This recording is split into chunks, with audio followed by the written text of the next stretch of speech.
अगर उस रात बारिश नहीं होती तो शायद मैं आज उसे कभी नहीं मिलती। उस दिन शाम से ही मौसम अजीब था। काले बादल, ठंडी हवा और धीरे धीरे बढ़ती बारिश। मैं बस स्टॉप पर खड़ी थी, अकेली, पूरी तरह भीगी हुई। कोई बस नहीं, कोई ऑटो नहीं, और तभी एक बाइक मेरे सामने आकर रुकी। मैंने देखा, वो आर्यन था। ऑफिस में नया आया था, लेकिन हमारी कभी बात नहीं हुई थी। उसने हेलमेट हटाया और हल्की सी मुस्कान के साथ कहा, बैठ जाओ, मैं छोड़ देता हूँ। मैंने पहले मना किया, लेकिन बारिश और सुनसान सड़क देखकर मान गई। जैसे ही मैं बाइक पर बैठी, दिल अजीब तरीके से धड़कने लगा। बारिश, ठंडी हवा और उसका साथ, सब कुछ जैसे फिल्म जैसा लग रहा था। लेकिन तभी अचानक उसकी बाइक बीच रास्ते में बंद हो गई।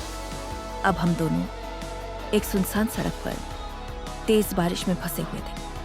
पास में एक पुराना सा घर दिखा। हम दोनों भागकर अंदर चले गए। अंदर हल्की रोशनी थी और बाहर बारिश की तेज आवाज। मैं कांप रही थी। तभी उसने अपनी जैकेट उतारकर मेरे कंधों पर रख दी। मैंने उसकी तरफ देखा।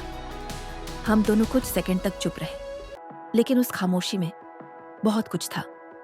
तभी अचानक बिजली कड़की और डर के मारे मैंने उसका हाथ पकड़ लिया। वो पल जैसे रुक गया। उसने धीरे से कहा, डर मत, मैं हूं ना। उसकी आवाज सीधे दिल तक उतर गई। तभी उसने धीरे से मेरा नाम लिया, सना। मैं चौंक गई। तुम्हें मेरा नाम कैसे पता?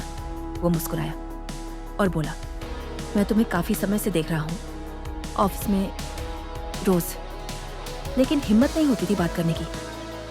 मेरे दिल की धड़कन और तेज हो गई। मैंने धीरे से कहा, तो आज बोल दो। वो कुछ पल चुप रहा, फिर धीरे धीरे मेरे करीब आया और बोला, मुझे तुम पसंद हो। बारिश और तेज हो गई, लेकिन उस पल मुझे कुछ भी सुनाई नहीं दे रहा था, सिर्फ उसका दिल और मेरी धड़कन। मैंने उसकी आंखों में देखा और पहली बार बिना सोचे मैंने उसका हाथ कसकर पकड़ लिया। लेकिन तभी एक जोर की आवाज आई। दरवाजा अपने आप बंद हो गया। हम दोनों चौंक गए और तभी मुझे दीवार पर एक पुरानी फोटो दिखी, जिसमें वही घर और वही लड़का, आर्यन, लेकिन फोटो के नीचे लिखा था 1998 में इस घर में हादसे में मौत। मेरे हाथ से उसका हाथ छूट गया। मैंने धीरे से उसकी तरफ देखा, लेकिन वो वहां नहीं था।